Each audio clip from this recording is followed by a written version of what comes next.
Inovio Pharmaceutical is already up 8% in the pre-market of June 26th, 2020. The previous day it closed up 30.92%, and then as we record this video, it is up 7.9%. You may have also heard that it received a $71 million contract from the U.S. Department of Defense,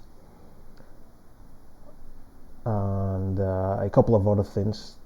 And we have this piece also from SeekingAlpha, and we're just going to read briefly what they have to say here, what the author of this piece has to say. It says the author is David M. Ebhart.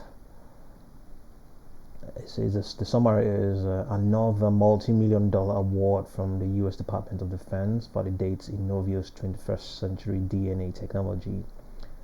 The DoD stake in Inovio's smart devices signals a smart buy for investors.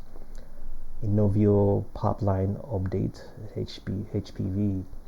On Tuesday, June the 23rd, Inovio announced that it received a $71 million contract from the U.S. Department of Defense to scale up manufacturing of its CELLECTRA 3 PSP smart devices, as well as the procurement of CELLECTRA 2000 for Inovio's COVID-19 DNA vaccine, INO 4800. This new award continues to strengthen and ensure the ongoing relationship between the United States Department of Defense and Inovio Pharmaceuticals, a relationship that dates back over last several years. Inovio CEO Dr. Joseph Kim added this regarding their upcoming work with the DoD. So we will include this link for you to read up yourself. It's quite interesting, and some of this device CELLECTRA, probably, I don't know if it's this one or this one, they have already been approved for use in the EU, and the standard that there's also another standard, an ISO standard, that manufacturing standard that Inovio has also achieved and implemented. And that standard is what the FDA is going to start validating with. So Inovio has already implemented that standard.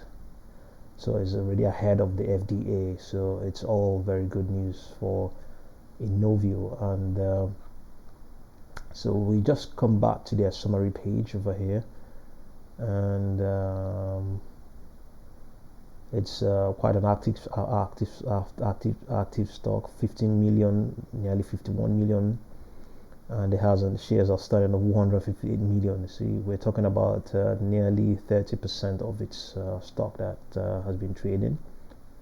It has a market cap of 4.9 billion. See, put of late also we have that at least half the number of puts, sorry, half the number of calls, half the number of calls is the number of puts as of 1 day. But for the 30-day period, it is 30% of that number. 30% of the number of calls is the number of puts interests. So we have a very healthy short interest of 16.3%. This short interest is very good because it is a healthy skepticism towards okay, let me hold back from saying an exceptionally performing stock or company, but we can see that it has continued to deliver, and achieve and surpass and surmount targets and expectations, but we still have this 16.3% short interest. That is really good. You can imagine the amount of short positions that may have been closed as a result of what happened yesterday, as a result of this spike of 30%. I'm telling you, a lot will be there. We don't. I think what we have here is the range of over 1 month, over 6 months. So if any of those shots were initiated in the last within that time period, for sure they may have been closed in. And so when people see this sort of percentage and this sort of ratios, especially this, and then they will definitely jump in, and by the time they jump in, they get these people here, who have who are holding short interests. They'll force them out of their position, and that is money. When they close their positions, they're pumping money. So and like I've said in so many of my videos, this short interest is not a speculation. It is a fact. It is like the cannonball in a cannon gun. The cannon. It is not a speculation. You can't say whether, as far as that that cannon can shoot, that ball is a certainty.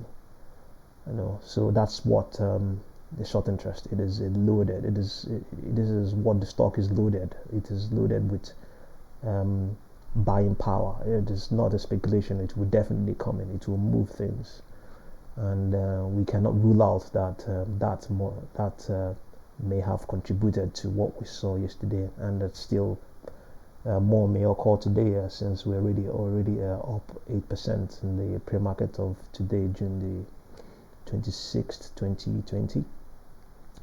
So we can also see that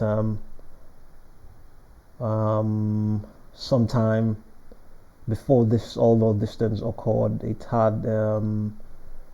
was relying on on the 50-day price, 50-day trend line, or moving average, as a support, but not so much so.